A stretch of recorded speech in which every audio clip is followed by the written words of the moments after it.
your dog has allergies or is chewing, scratching, or licking excessively, this message is for you because it's very possible that the problem is actually not allergies, but muscle, nerve, joint, or back injury that has been left undetected.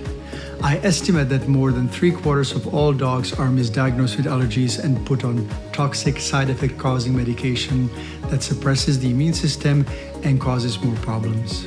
Don't miss this opportunity to learn more about what to do about your dog scratching, itching, and licking.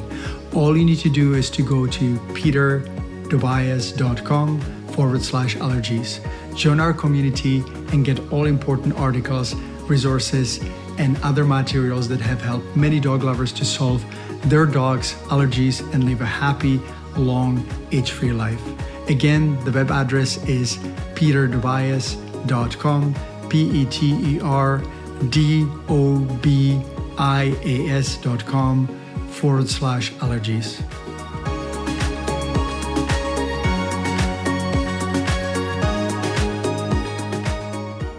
Hello, my dog lovers. This is Dr. Peter Tobias, and you're listening to Not Just About Dogs.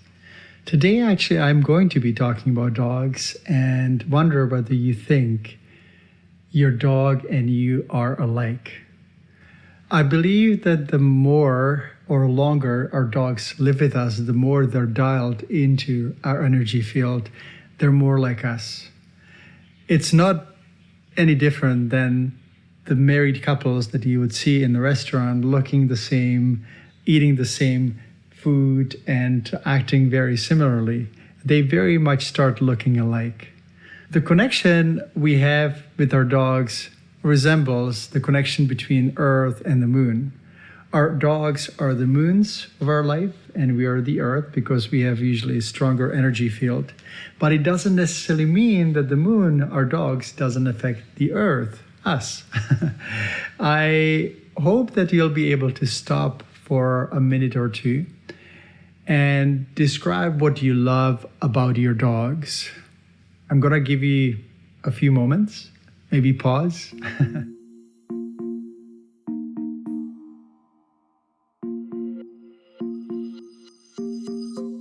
Anyway, the characteristics that you have described are most likely the best ones. You see the best of you in your dog. You see the best of your dog in your dog. But dogs aren't always angels. They sometimes are stubborn. They don't come back when we call them. They can be whiny, fearful, stubborn, greedy, jealous, gluttonous. They jump up on people. They try to hump other dogs. I know the list could go on. Most of us get frustrated or embarrassed when our dogs misbehave. I think it is because we learn to box our emotions into two categories, the good ones and the bad ones. But is it really true? For example, happiness is usually seen as a positive trait, but if someone is happy about other people's misfortune, that obviously is not positive. On the other hand, fear is generally frowned upon, but if it's used to construct airbags and seatbelts, such fear actually can be very positive. Anger is one of the most complicated emotions because most people have learned to push anger aside or at least control it, which is actually good because anger sometimes can end up in violent reactions, and that is definitely not what we want to see. But anger can also be very positive when it's channeled into improving the lives of poor people or protecting the environment, caring for animals, making changes and shifts in how we live and how we treat others, including animals. To summarize, our emotions are neither negative or positive as long as they don't end up in violence against others or ourselves. I believe that seeing our emotions as neutral would create a huge shift in how most people feel because we all beat ourselves up for something that is labeled as not good. There is one thing that frightens us about our dogs. Our society has conditioned us to disown and push away our negative emotions. It is frightening to see these emotions in our dogs. Many of the modern world dogs live their life on a leash, They are restricted from saying doggy hello. They can't sniff the butt and wag the tail. Plus, many dogs have an anxious human on the other side of the leash, which is another problem. We have been conditioned that expression of fear, anger, or frustration is not okay. And many people react internally without even realizing that they're upset, and our dogs react to it. I have no doubt that most dogs would always aim for a peaceful resolution of a conflict. But because of the leash restrictions and human worry, it does create a very explosive combo. I remember a story of Bella, and Bella was one of my patients maybe 15 years ago. And Bella was very aggressive, at least her owner said she was aggressive. And I was curious. I asked her whether I could take Bella for a walk with my dog Pax, with my dog Sky, not Pax, and his sister Peggy. When we got to the forest, Bella was acting just fine. She was meeting other dogs, she was off leash, and she was happy to be with us and with the pack. But as soon as we drove back in the driveway of the owner's house, Bella attacked my two dogs. And I could see that the owner was very anxious to see her in the car. She worried about the other dogs being attacked, and it really happened.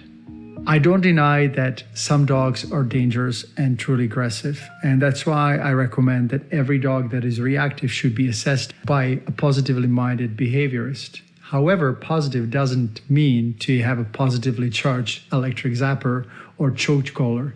I've seen that many people use these bad shortcuts as a way of trying to solve problems, but we usually end up with dogs that are possibly more behaved, in quotes, but in fact they're scared and frightened of being punished. I truly believe that most dogs would be just fine if they had an opportunity to be socialized with other dogs from an early age. And unfortunately, this directly ties into a very common recommendations that puppies should not be socialized until the age of 4 months. However, by the age of 4 months, they already develop certain social patterns and behaviors, especially when they're not socialized with other dogs, and then they may become reactive. The unfortunate part of all this is that this recommendation is given under the false impression that if we socialize our dogs with other dogs, they would be prone or they would be at risk of getting an infectious disease. My approach to this is to measure antibody titer at the age of 12 weeks. And if it's positive, meaning that if the antibodies are present, then I let puppies socialize with other dogs in a kind of moderately social way, meaning that I wouldn't take a puppy to a dog park, but I would let it meet other dogs and play and socialize, and sometimes even be told what is not the right behavior, because dogs are very good and clear in communicating that. I mean, adult dogs. If you are curious about my safer vaccination protocol, you can go to peterdobias.com, peterdobias.com, and search for the term vaccination, and it will come up with the article that describes the protocol and what you can do. I know that it is not easy to be calm in situations when our dogs misbehaved. I get embarrassed too when Pax tries to jump on people and tries to kiss their faces. And when we get in situations like these, we have to repattern, we have to retrain our dogs. What I usually do, I use treats to recall him and ask him to sit and greet others more politely. Now, such training can be used for jumping up, chasing bikes, or even aggression, because when a dog connects the situation with a treat, it will help to reprogram their behavior. I see a dog treat as an equivalent of a tip. Imagine that you come to a restaurant and the waiter treats you well, or maybe not. And when you're paying, you decide to leave a generous tip. When you do that on a regular basis, often enough, then the waiter will probably treat you better. And at the end, you may be his or her favorite regular. And this is what we can do with our dogs. The dog treats are the equivalents of a tip, and dogs will remember and they will behave differently. I have a neighbor who has a very well-behaved dog, and whenever I drive by and he's walking his dog, I can see that the dog actually sits. And the other day I stopped by and said hello and said, your dog is so well-behaved. He says, well, every time he sees a car, I ask him to sit. And now he loves seeing cars because he knows he's going to get a treat. He doesn't even know that he sits. He just waits for the treat. So this is something that I'd like you to remember to make sure that you learn to create positive association in dogs that are fearful, worried, or so-called aggressive.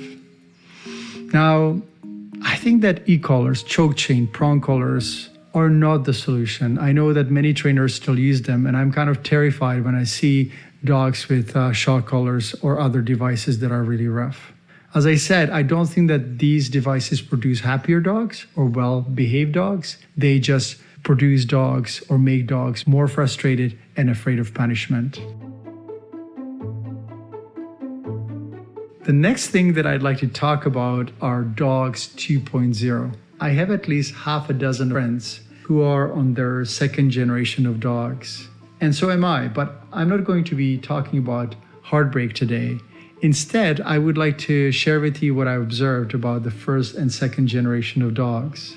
From my experience, pretty much across the board, the first generation of dogs, the first dogs that people have, are usually slightly more insecure. They may be less healthy. They may be more neurotic. They may be more serious and less light. And I think that the first generation comes to us to not only mirror us, but also teach us about our own emotions and our behavior and how we live. Now, the second generation is a totally different ballgame because they're usually lighter, happier, they're healthier, and they have just generally easier life. And it would be easy to understand why they're healthier because we usually learn about how to keep our dogs healthy with the first generation. And Sky was exactly that.